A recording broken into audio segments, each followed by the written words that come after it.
Got all I need life. What's up, everybody? Welcome back to the show. Some all I need house cleaning real quick before we get into it.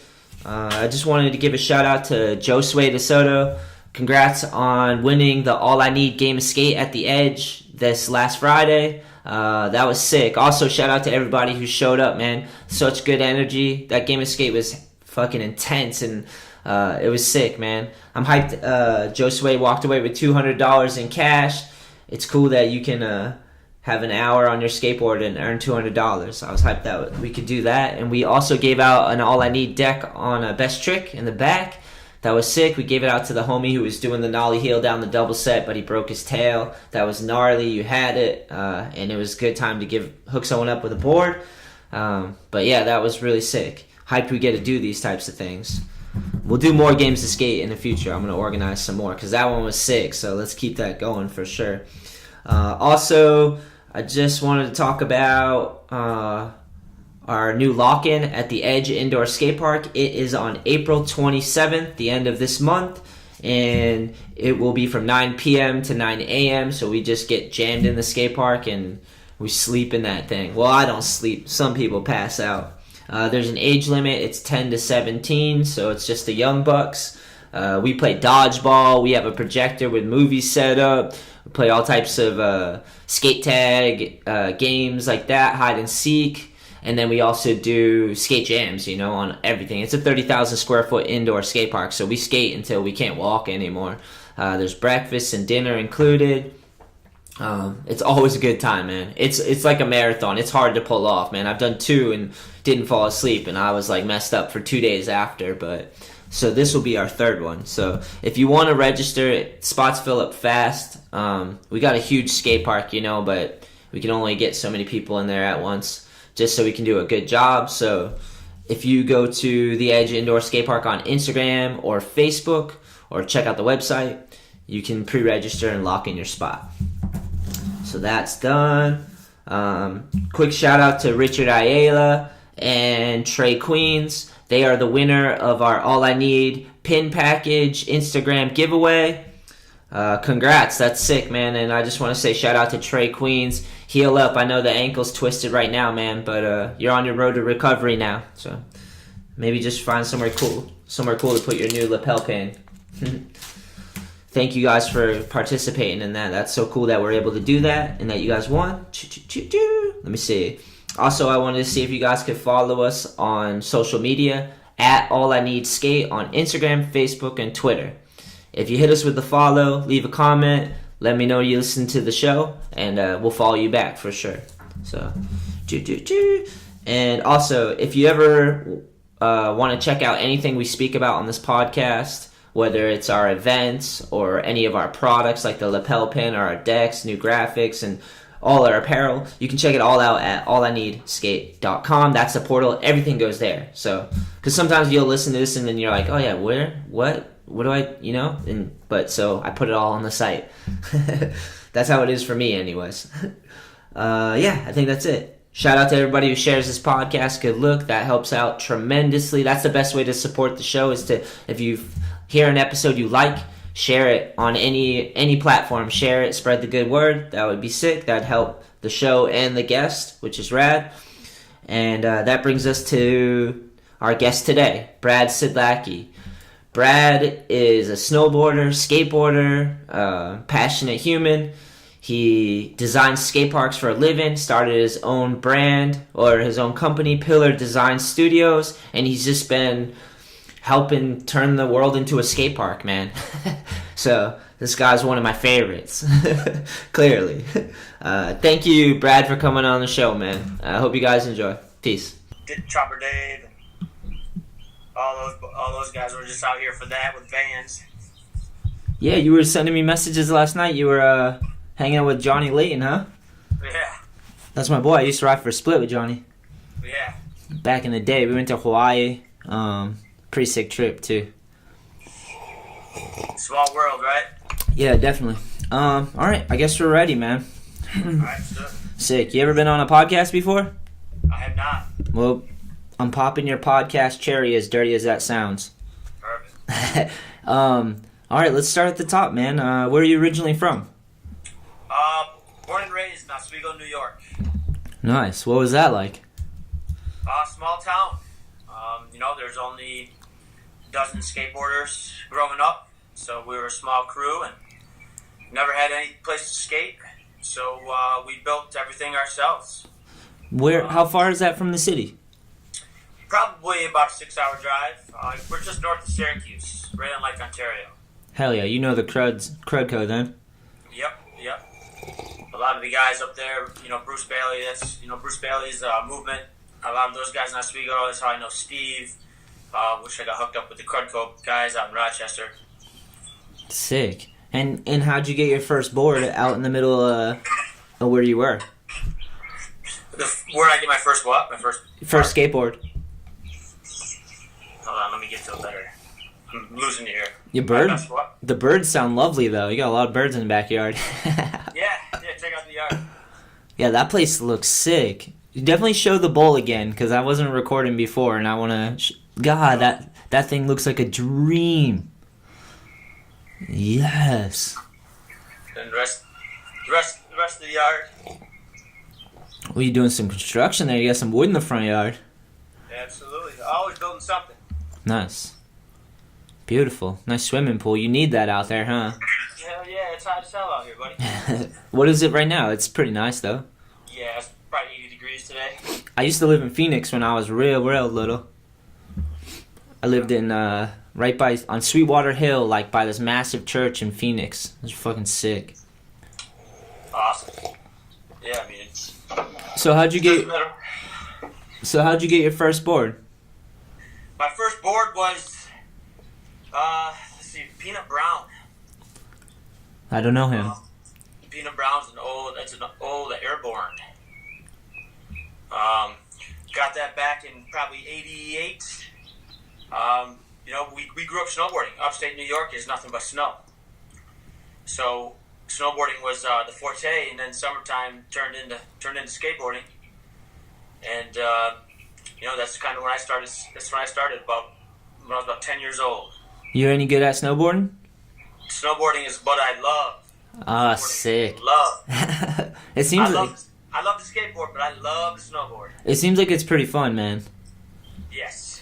I went one time and I had a good time, but it was just one time because it's kind of expensive where I was, Absolutely. So where I grew up, there was not a lot of hills, so we grew up behind snowmobiles. Nice. So we would tow each other into big jumps, and just like we ended up building all of our own skate stuff, we built all of our own snowboard stuff. Yeah, completely different though, right? Fucking with snow and concrete, two different things. Yeah, absolutely. When I started building, it was all wood, which is the basis of concrete construction, is the forms. So my father taught me, everything I know about wood construction, and that turned into kind of what I do for a living now. Yeah. So wait, what did your father do for work?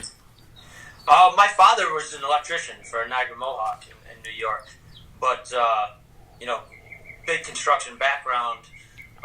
He taught me how to build a lot of stuff growing up. Him and I built first mini ramp together when I was probably 11 or 12 years old, and it's kind of funny. I got a picture of my father helping me finish up the project out here in Scottsdale, Arizona. So he's still around helping me build shit to skate. Damn, that's sick, man. That's so cool. So how did you ever pursue snowboarding, like for sponsorship or any of that stuff? No, never in the books for that. It's just a hobby. That's good though. Sometimes that's better. Yeah. What about school? How you doing in school? So I did 6 years of college. I got 2 degrees. Nice. And I got a degree in architectural engineering and a degree in landscape architecture. And I took my love for skateboarding to school with me. And a big part of what I was always told as a skateboarder and as an architect or a landscape architect was that the two didn't mix. Which didn't make any sense to me. I'm having professors tell me that I'm in the wrong profession because, skateboarders shouldn't be designing, we ruin everything that landscape architects and architects. They're right about that. and that's the exact reason why I want to do this. I want to build stuff that's safe to skate on and that can withstand the beating that we put on it. Yeah. And I had some professors that did not like me, did not like the idea. Told me that it would never happen. I could never make a living in skateboarding and landscape architecture. They were crazy. Yeah, that was 1999 Gnarly. when they were telling me that. Yeah, it makes sense that you it's good. I guess they couldn't predict because they don't realize how much people love skateboarding that it was going to grow and become part of such every city almost. Yeah, I mean, a lot of people see skateboarding as just a nuisance. Yeah. They don't actually see it. No, with the Olympics and everything coming up, it's becoming a sport. But to me, it's just always been a lifestyle. Yeah, and a nuisance. And a nuisance. I like that part. We're all those bad kids, aren't we? I like that part about it still. Absolutely. That was the cool thing about riding for Farborough is like he'd always like peel out after the demo and yell and shriek and like just be a nuisance a little bit. Nothing like over the line, but enough to just be like those fuckers were there, you know? Yeah, lifestyle. Yeah, it's good. You need that. So you went into school. Did you have any idea that you were aiming for that to open your own? And, not till about halfway through out here at Arizona State University did I even know that designing skate parks was even an option. When I went to college, when I graduated high school in '95, there was no thought of designing skate parks. I didn't even know it was a job, and back then it really wasn't a job. Yeah. So, I've always wanted to do something. I always wanted to make my job something that I love to do. So one of the reasons I moved out to Arizona is I was originally going to design golf courses. Nice. Do you like golf? I love golf. Oh, good. Good. I love the golf, but I didn't quite fit into the industry of golf. Yeah. I was the kid with tattoos and blue hair and a skateboard in my hand, but could still go out and swing a golf club. So, needless to say, a lot of the club pros didn't like my blue hair on a golf course. You were fucking Happy Gilmore out there. Yeah, I wasn't causing any problems. I always dressed the part. But I just looked a little different than everybody else. I had a little bit different attitude. So you were like, I'm going to design these golf courses. Is it real? I guess it is kind of intricate. How many holes? 18, right? Yeah. I mean, there was just so many different ways you could do it. I was big into, I love to drive big machines and push dirt around. Yeah. And that was something I did back then, and which 100% translated right into skate park, construction. I still love to drive big machines and push dirt around. Yeah. Now I just cover in concrete. Why'd you get swayed from designing golf courses? Well, like I said, I didn't really fit into the industry. And I couldn't really see myself in a day in, day out in a country club kind of setting. Yeah, a little stuffy. Yeah, it's something I couldn't. Again, I like the lifestyle aspect of work. I never want to have a job. I want to have a lifestyle I'm comfortable with. I still love to golf, but that just wasn't in the cards for me to design and build golf courses. I'd still love to do one someday, but when I met a guy who was starting a business designing skate parks when I was a sophomore here at Arizona State, and I was like, that's right up my alley. Give me a job. Fuck yeah. Yeah, it's super crucial, because I'll tell you right now, on the East Coast when I was coming up, man, there were skate parks, but they were built by people that did not skateboard, and they were they got the job done, but they were piss poorly designed. It was hard, and they're everywhere. They're all over the place now. It's insane. Yeah, I agree. I've done pretty well since 2001. That's good. I've been saying that when I was little because I was skating a park and it was not designed by a skateboarder. I'm like, why don't they just ask? Why don't they ask a skateboarder? Like, they could tell you without any design aspect at all, just a little bit of placement. You know what I mean? Yep. Yeah. Crazy. Yeah, there's so much more to designing a skate park than just the actual skatability. There's a big part of it is drainage. Yeah. There's water. Making sure that the concrete's not going to heave. We got to make sure we got level, smooth concrete everywhere. So, water drainage is a big piece of it, which, comes into the education background of, School of Architecture and Landscape Architecture and stuff like that. Yeah, definitely.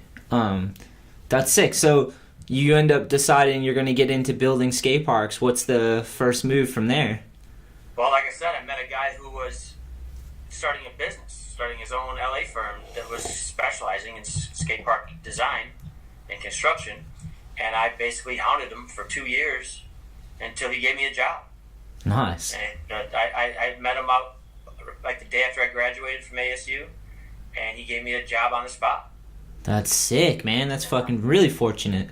Yeah. So I learned from the ground up, from the bottom, to figure out how to do every aspect of the job. So it really worked out well. That's good. That's definitely good. A lot of people, when you're young, you're like, I just want to be this or that. But it's always good to start at the bottom, make all the mistakes, run through all that until you have a solid foundation, and then you can build off of it, you know? A lot of people think that they're just going to get some dream job and, like, no learning curve. It's just like skating, you know? It's like a lot of people want to be a pro skateboarder, and then they get into it, and it's like, oh, this is way fucking harder than I imagined, you know? Yes, absolutely. That's cool. And so you guys start building parks and all that stuff. Did you run into any problems or any moments where you're like, fuck, this isn't going, or some difficulties, some walls? Well, I mean, at one point when I was working for somebody else, I was constantly on the road. I would travel, I'd grab a 5 a.m. flight, fly halfway across the U.S., go to a 2-hour meeting, get back on a flight, fly all the way back to AZ, get back at midnight, and have to be back in the office at 8 a.m. the next morning. Gnarly. And years of doing that, 3 years in a row of doing that, starts to wear on you. And it got to the point where I didn't even want to skate anymore. Yeah, fuck. Because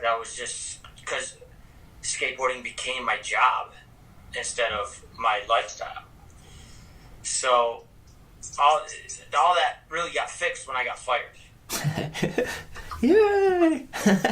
So I got fired, and then I had to make a decision on what am I going to do? Am I going to stop doing this altogether and go become a firefighter or something? Yeah. Or am I going to start my own business? And I said, fuck it. Would you want to have been a firefighter? I don't know, probably not. I was old at that point. I was 28 years old at that point. Dude, it's that's a gnarly profession to Absolutely. So I just decided to say, screw it, let's go for it. I'm gonna start my own business. Damn. I learned a lot from the job that I had, so I go right into it. Yeah. No questions, and just gone for it, and it worked out. That was in 2006. Yeah, that's good to hear, man, because that's what everyone needs to hear nowadays. A lot of people are working for other people, and it might not be, even if it's something they love to do, they're still on someone else's clock, and everyone wants to transition into kind of having their own schedule and doing it for themselves, Yeah. That's good to hear. That's awesome. Yeah. So once I started the business and I got to do things my way, it kind of took a lot of the stress off me, and I started enjoying skating a lot, and I started skating a lot more again. When you were flying around meeting with people, who are you meeting with? The city people? Yes. To just discuss the design and all the red tape, I imagine? Yep. I like to call it shaking hands and kissing babies part. Nice. Yeah, so you have to, you fly out to each community, and you got to meet with the local skateboarders because, you are designing and building a park for them. So you want to get local input. And that's kind of what I hold to the key that makes, all of the pillar parks different, is that we truly do listen to what the community wants. And I take design ideas from everybody else to incorporate into a cohesive idea that drains well, that fits the site, that fits the budget, and, fits the criteria that the community has given us. Yeah, taking all that into consideration, I never really thought about that. I'm thinking about budget and area, and yeah, that's got to come into it. Have you ever had any parks that they're like, look, we don't have much space or money, and what can you do? Hell yeah, that's a lot of what we do. Nice. A lot of what we do. Do you ever get nervous, or you're just like, I can fucking make something. We're gonna make this work. No, we can always make something. I'm just very honest with people. This is the basic cost, and this is the basic square footage you're gonna get. for that cost. Let's get the biggest bang for the buck, and let's really focus on what you guys really want. Yeah, definitely. So, we did a park in Nashua, New Hampshire, and the locals came to us with a booklet of sketches of props that they wanted. Wait, this is the new Nashua skate park. Yeah. Let me just say, that park is fucking amazing, my dude. That is a crazy ass park, bud. I'll have to send you my skate team. All I need. We went there and filmed a full edit. I'll have to send it to you.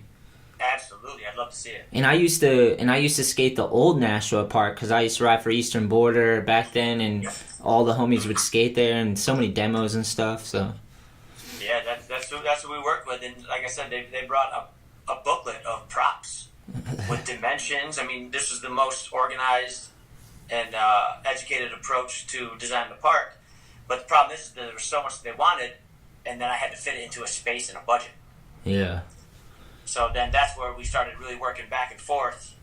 They sent me all these pieces that they wanted, and then I had to put it all together to make it all work. Yeah. Like fill in the gaps and make it flow and be cohesive. Yeah, and in all reality, I mean, that's why I think that park is such a success, because it's many ideas from many people.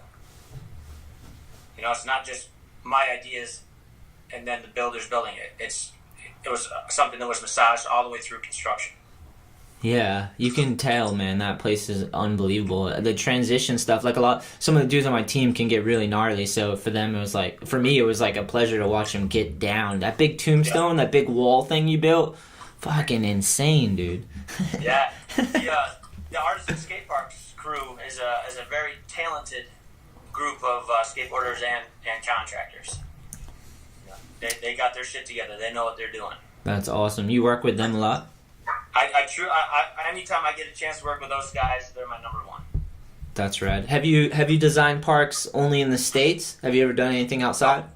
Nope. Well, we built some stuff in Sweden. We've got a couple parks in Sweden. Wow, sick.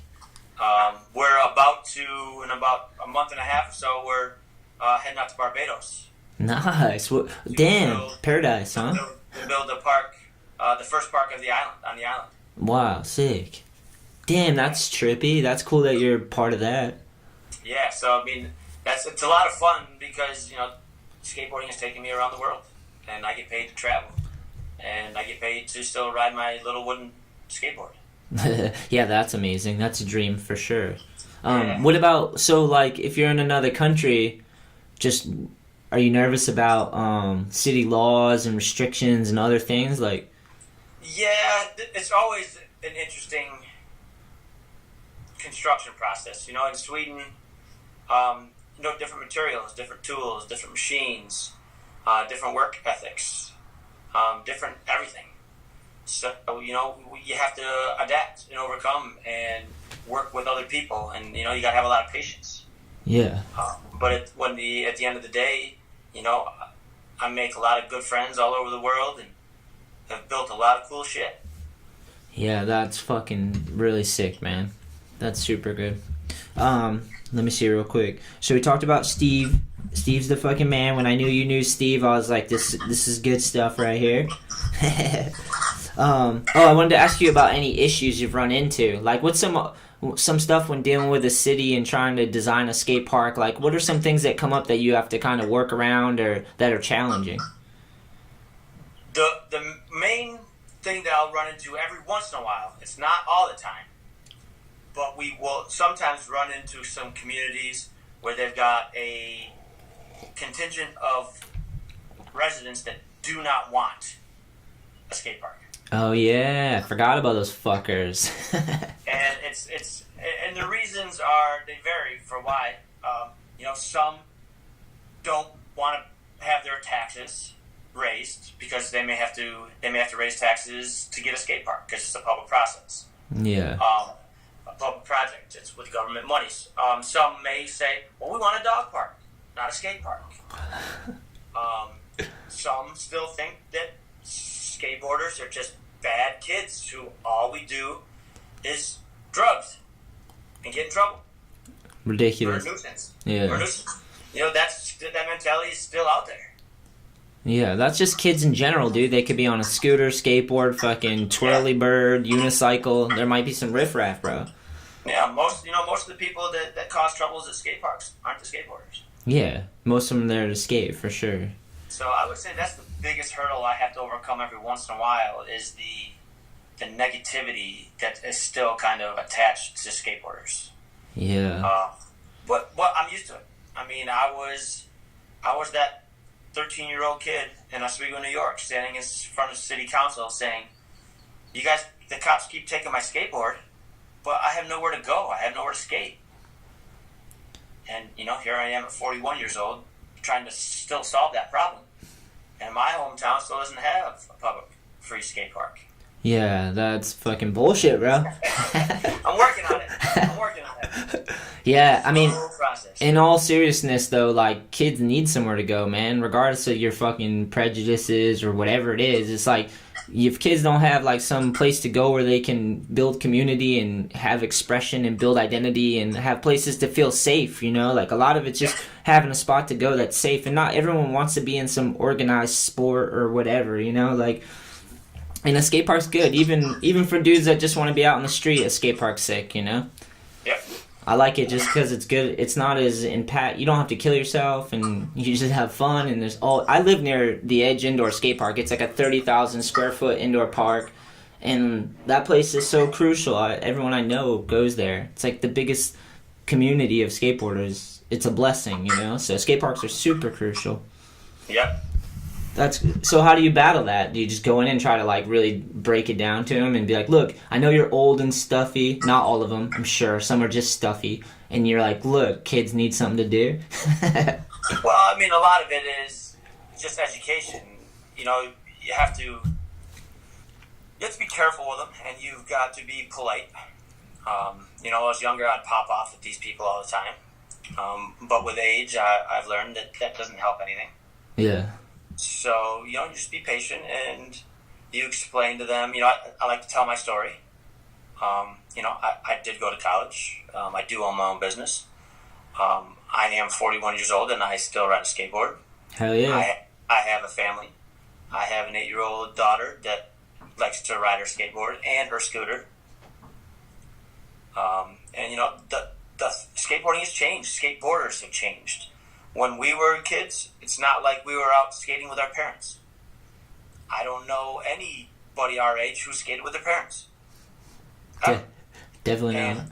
You look at today's skate park, and there's a lot of father-son combos. And now you're seeing a lot of females coming into this mix. A lot of father-daughters and moms skating. It's awesome.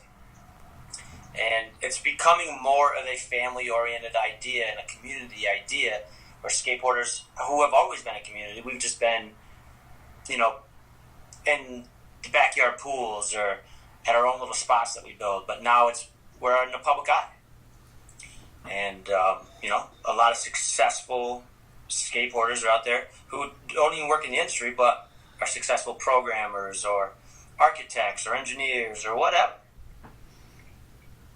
Yeah, I do. I find a lot like when you're young and you're skating is kind of like an escape from reality, It can almost cause arrested development in the sense that you don't have to grow up. You can have Peter Pan syndrome, Yeah. Which is what you need as a child to some degree, but there's a certain age where it's like, you still have to take on some responsibility and age gracefully and become something bigger than what you are or what you were, and it's like some people use skateboarding as a way to hold themselves back, and it's like, I get that or whatever, but because I felt that. I've been like a young kid who fell in love with skateboarding at 13, and then I wanted to, I always was like, I want to grow old and be happy and successful and live a sick life. I had like some picture of it, but then as you get older, you're like, fuck, like people give you shit for skating and they think it's trivial or a waste of time, and you kind of get pushed down as like you're not doing something that's important, and that's kind of where I've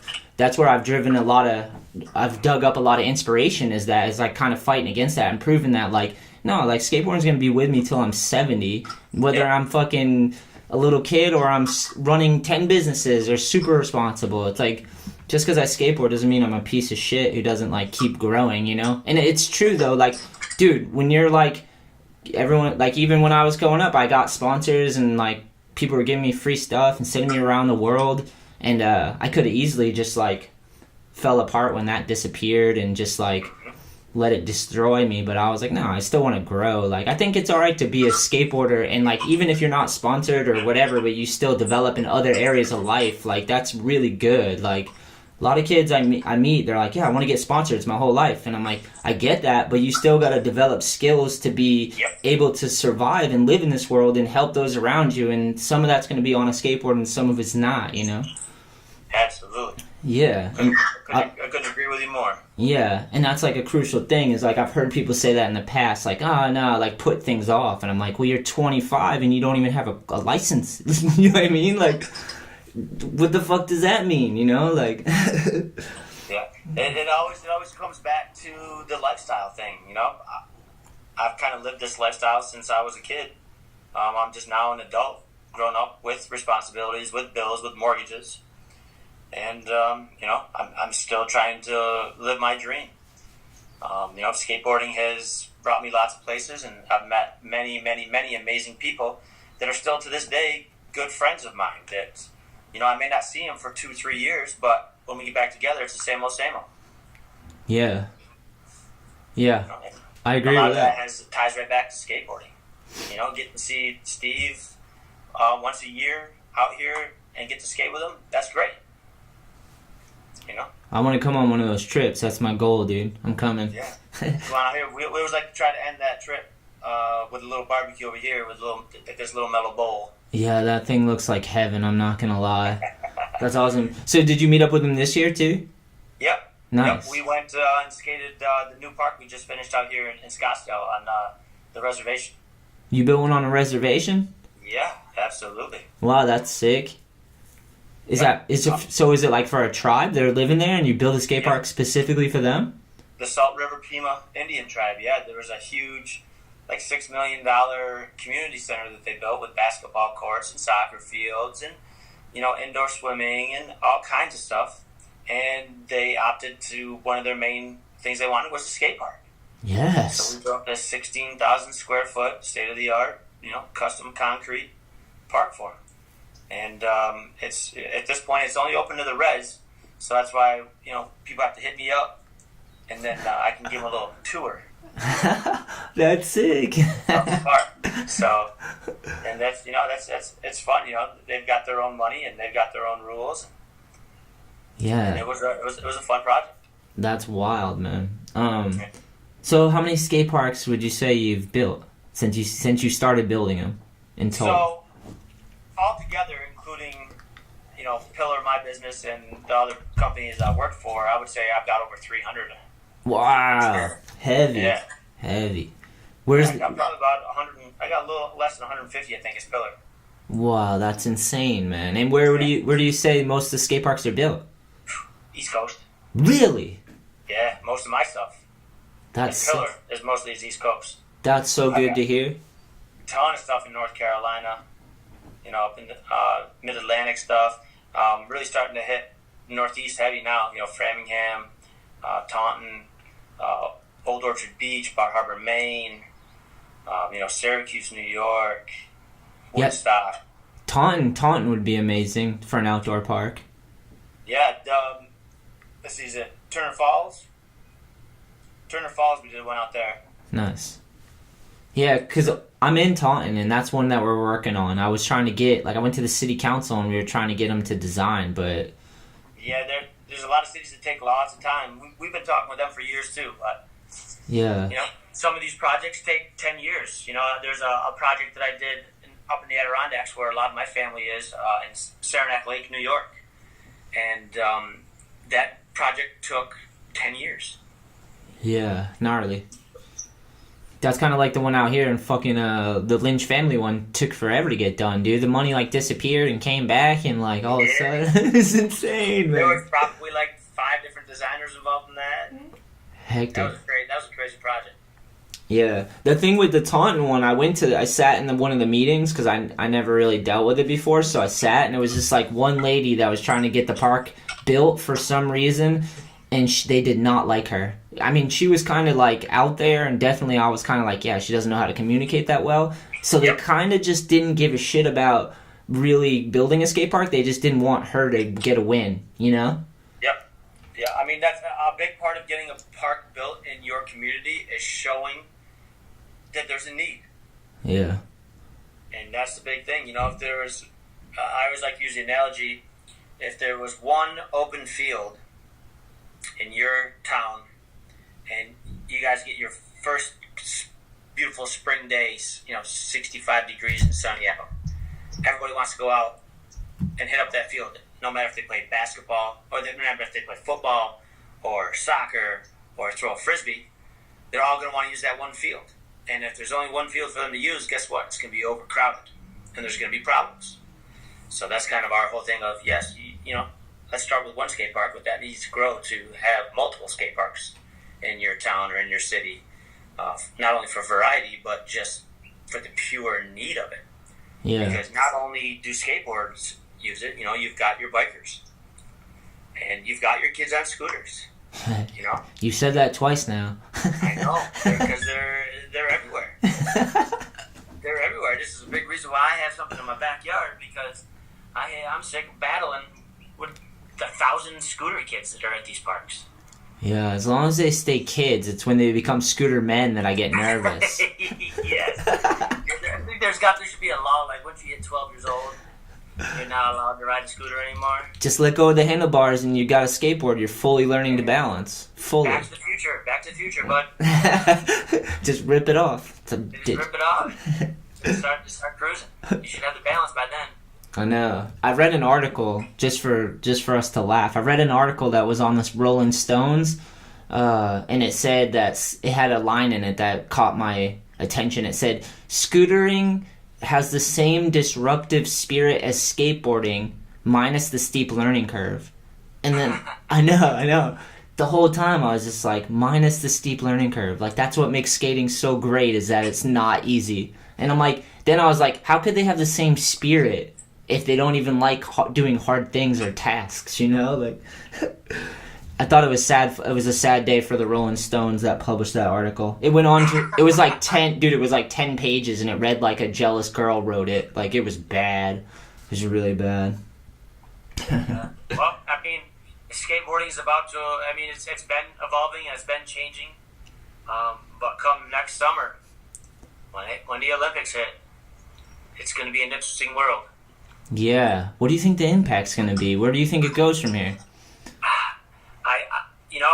I see, we're already starting to see it, which, I made the comment earlier about how when we were kids, we never were skating with our parents, or our parents were never around. They weren't cheering us on, or it wasn't like a sport. We all chose skateboarding because it wasn't that sport. It was something we could do on our own. And now you go to a park and you see moms and dads standing around yelling at the kids like, you got it, Johnny. Some are supportive and some are just like downright, do it again. Coach Mom on the side, for sure. Yeah. I mean, there have definitely been some people that have, said, my kid wants to win the Olympics. My kid wants to win X Games. Well, okay, great. Yeah. So, there's a lot of, training that's becoming, and training facilities are starting to be built, and a lot of backyard private stuff that is popping up. So, I think the Olympics are going to be great for business. But I'm interested to see how it deals with, like I said, with the lifestyle. Yeah, I think about it a lot because I have a skateboard brand that's based on the lifestyle, Mm-hmm. But, I mean, to me, I don't even see it as a good or bad thing, like, because I'm always, my whole thing is I'm like, no one really owns skateboarding. As much as we all want to own skateboarding, it's like, who the fuck are you to tell someone how they skateboard? Even if they want to juggle and add up points for a sponsor. Like, that's their version of skateboarding, right? Yep. So I've never really wanted to put anyone else out of skateboarding. So to me, I'm just like, yeah, it's just becoming well-rounded and more inclusive, which to me isn't a bad thing because, you can express yourself however you want on your board, and so can that's the thing about skating, is it's an individual thing. It can be, or it can be a team thing, you know? Yeah, well, the Olympics, it's going to be a team thing. Is that it? They're going to pass a baton in between backside lip slides? I don't know. I want to see what the uniforms look like. Like unitard, like one piece? Some nylon for sure, dude. Like, it's going to be interesting. You know, you see it in snowboarding, everyone's wearing matching outfits. Dude. Are we going to have that in skateboarding? That is not a version of skateboarding. That's like a version of hell that I could never, like, skating to me is nothing about competition or winning. Like, I'm competitive with myself, but dude, if I ever had to like put on a suit, I did the do tours before, and those were fun as hell because they invited you and you'd get paid whether you got last place or whatever, you know? So I'm like, all right, well, it's just cool. You're putting on a show. That was like a fun feeling, I guess. But like, as far as adding up points and competing and really being serious, never could do it, man. Never. It's going to be interesting to watch. I'm definitely, I want to sit back and experience it and watch it. So we'll see. We'll see what it does. The cool part that I think about it is, because I like stories and narratives and characters, you know. So to think about who will be in it and why they will be in it, and to hear their backstory and the story, everything like that could be pretty interesting, you know. I mean, you've got these little kids that, you know, are growing up in these skate parks now, and they, at the age of like 10, 12 years old, they're killing it. Kickflip 540s and then like kickflip back nose blunt 270 out, like in the same run. Yeah, it's crazy how young and how skilled some of these kids are. Yeah, scary. I think it's great. Yeah.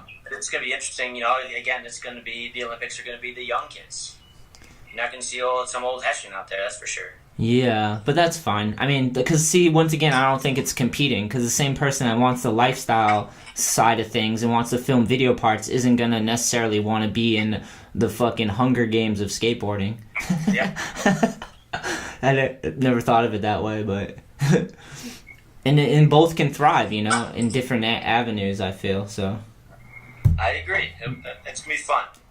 There's gonna be a lot of jokes, to say the least, Brad. Like, I'll be able to, so many jokes. It's gonna be amazing. There already is. Ton of jokes, ton of conversations. A lot of people are for it. A lot of people are against it.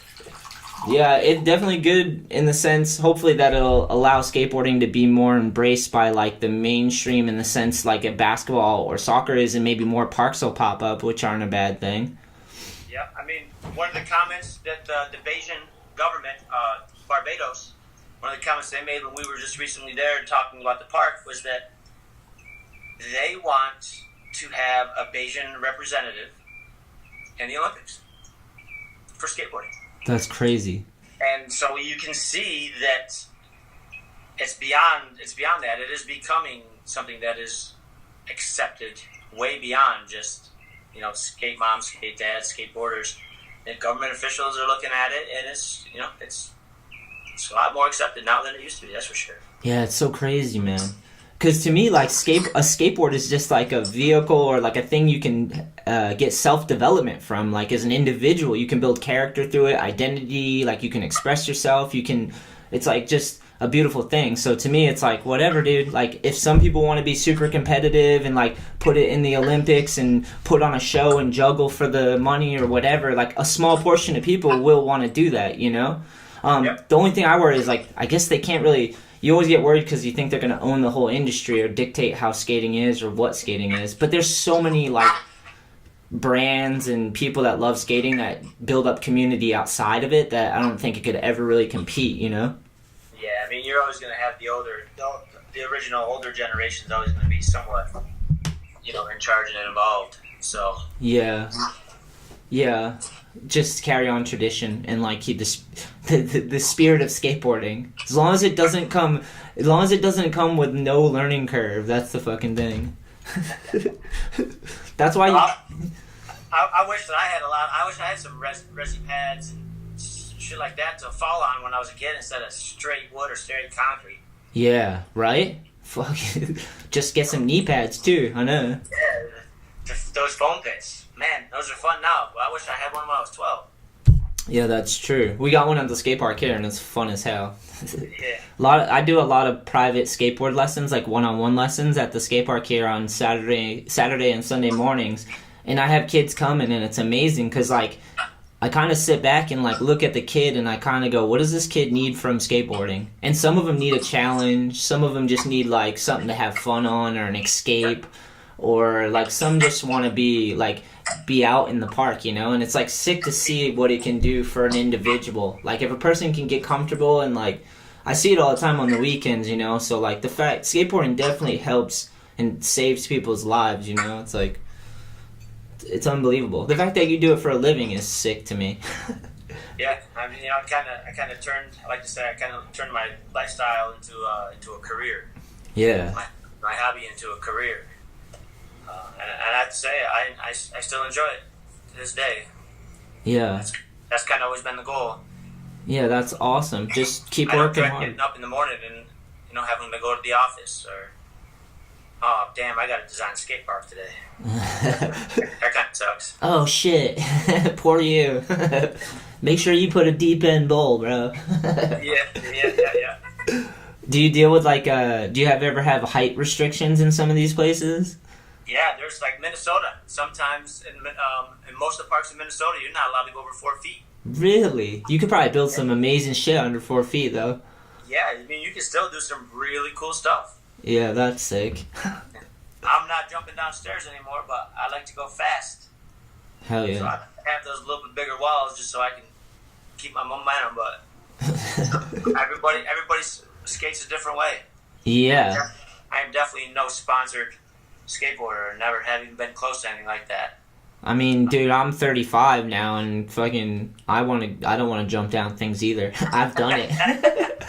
I'm like, dude, literally the other day I was watching, Nollie Nose Blunt down El Toro. This kid, Clive, I believe it's Dixon, he rides a birdhouse. Nollie Nose Blunt, a 20 stair. I was like, and at that moment I was like, fuck, dude, I couldn't even attempt that. Like, that would literally break me. Yeah. Even just running and jumping down a set of stairs would break me at this point. Gnarly. I could handle maybe like a 9 to 10. I don't know if I'd go any more than that. No, thank you. Sick, man. Well, fuck. Thanks for coming on the podcast. And I'm really excited to check out the Framingham Park. Yeah, I'm stoked that you guys are gonna get involved in that grand opening. It's gonna be a fun one. I'm super stoked for the area. Yeah. It's a fun park. Do you know the size and what's there and the specs? Yep. It's 10,000 square feet. Nice. We've got some some good back and forth flow, fun box, little jump ramps, a little bit of everything. We got a little mini ramp, got a little vert wall with pool coping tile on it, some escalating stuff, some rollers. It's a little bit of everything. What's the tallest? I think the extension, we got an 8-foot tall, 7-foot tranny, about a foot of vert. Nice. Yeah, I got some kids that fucking destroy that type of shit, so. Yep, some tranny banks. There's going to be some good transfers. There's lots of opportunities. Yeah. There. I'm excited to see some of these kids get used to it and rip it. Yeah, I think we're gonna bring the All I Need in World team, and we're gonna do some like best tricks and just some jams, basically give out some stuff and just have a good day.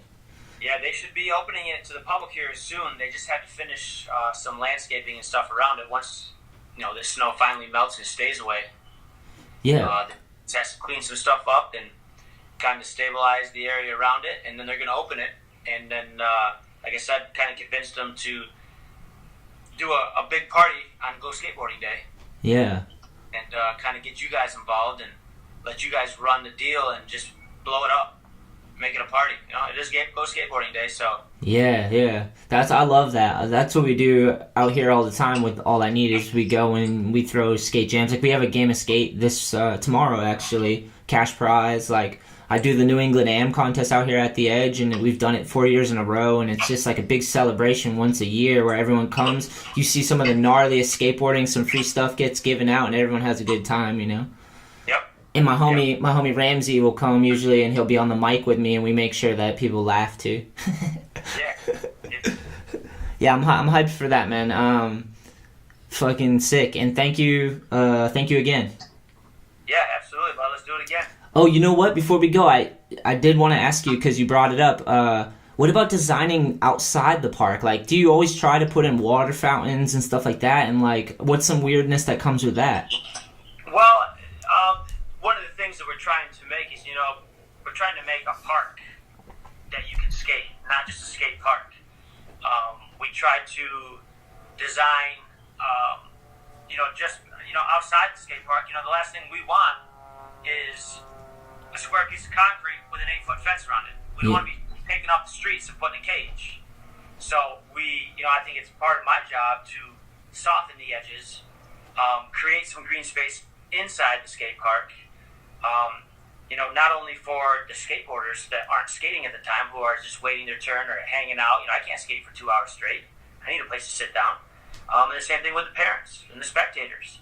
Skateboarding is a huge spectator sport, and people want to be part of skateboarding, but they may not necessarily skateboard.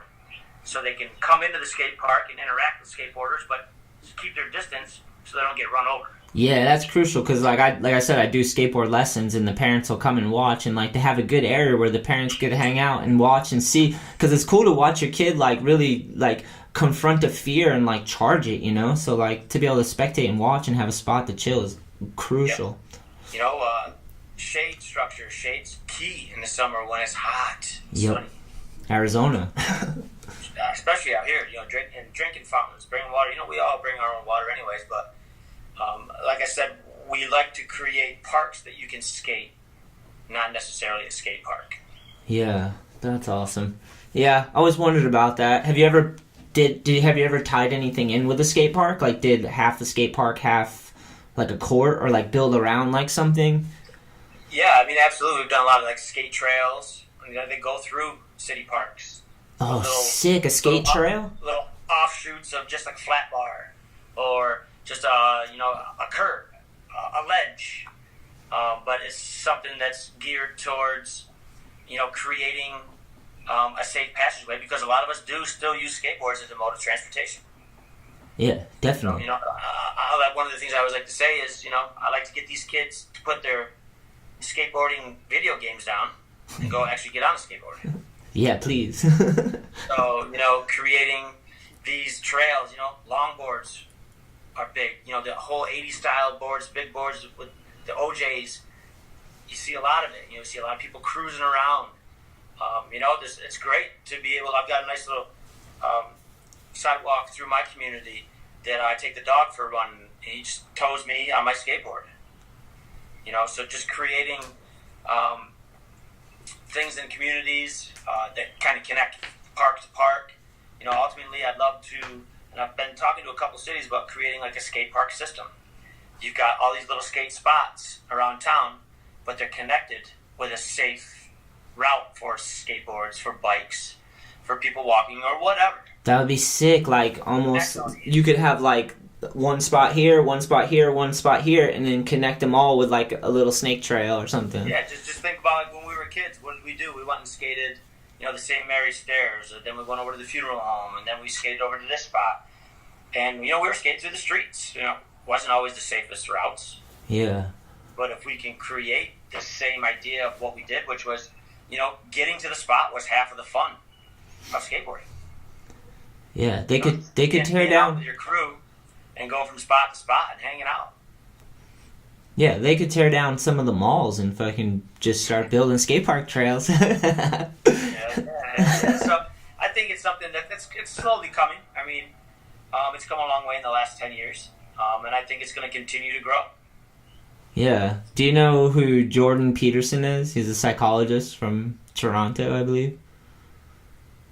I don't. He's like he's really popular right at the moment or whatever, but he backs skateboarding, which is kind of crazy to think, because he's an intellectual, but he sees the value and why people might do that. He actually had a quote where he's like, leave skateboarders alone when they're skateboarding, you know what I mean? Like, yeah. But I was like, yeah, that's weird, because like when we first started, skateboarding was so small. Like you said, like I grew up in New Hampshire and there was like 2 people skateboarding, and I was one of them, Yeah, it used to be, you see someone wearing a pair of Vans, you're like, damn, you skateboarding? It's not like that anymore. No. It's not like that anymore. Definitely not. One other thing was I was going to tell you about this park in California. I don't remember which city, but dude, they had a fence talking about fencing in a skate park. Because I agree, there should be no fence. Like, bleh. But they have one there. It's fenced in California, and then they would send people in to get you for your not wearing pads. Yeah. So these. Some cities are all about the pads. Yeah. Which is weird because so that means you're gonna have to enforce that. So like what they would do is they'd send these like people in to catch kids not wearing pads, and the kids would be climbing over these gnarly fences to get out of the park in time. And I'm like, what the hell? This was not thought out very well. Pad nannies. I mean, there's a lot of communities, a lot of cities that, because of insurance, they say you have to wear pads. But when you say you have to do something, that means you have to have someone there enforcing it. Yeah. So a lot of cities are starting to adopt the, skate at your own risk type of deal. It's like a basketball court. You don't see someone there making sure that everyone's wearing an ankle brace, or knee braces or anything like that, right? You sprain your ankle on a city basketball court, you're not going to go sue the city because you did that. Yeah. So they're starting to accept that in a lot of places where you don't have to wear pads. I don't wear pads. I never have. I kind of feel awkward when I wear pads. Yeah. I don't know how to slide out. I know how to run out. Yep, we're in the same boat. Why my knees are so bad. Yeah, we're in the same boat. It's crazy. Well, sick, man. Thanks again, Brad. I really appreciate all this, man. And hopefully you'll make it out here for the Framingham thing if you can. Yeah, absolutely, Anthony. I'll be up in Adirondacks the week before, so I'm hoping to be able to just stick around and make my way over. Brad, if not, I'm getting in one of those AZ trips, so. Yeah, you're more than welcome. Anytime you want to come out, man, come on out. We got like 25 parks within a 30-mile radius.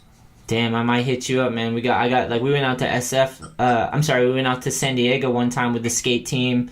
We've been thinking about doing another big trip, so maybe that's where we end up. Yeah, come out. Don't come out here in the summer. It's too hot. Yeah, right? We don't. You come out anytime from November till, right through March. And we got perfect weather. Yeah, that's when we leave, because that's when our weather gets really, really cold, so that's when we want to get out, so. Yeah, especially after those winters, coming out here to the sunshine in February, March is, kind of cures that cabin fever. Yeah, for sure. Well, fucking keep killing it, man, and thank you for working on skateboarding and making it your life and contributing and really making a difference, man. It really does, so thank you. Thank you, buddy. It's a pleasure. Yeah, you keep on doing what you're doing, bud. Always. That all I need life.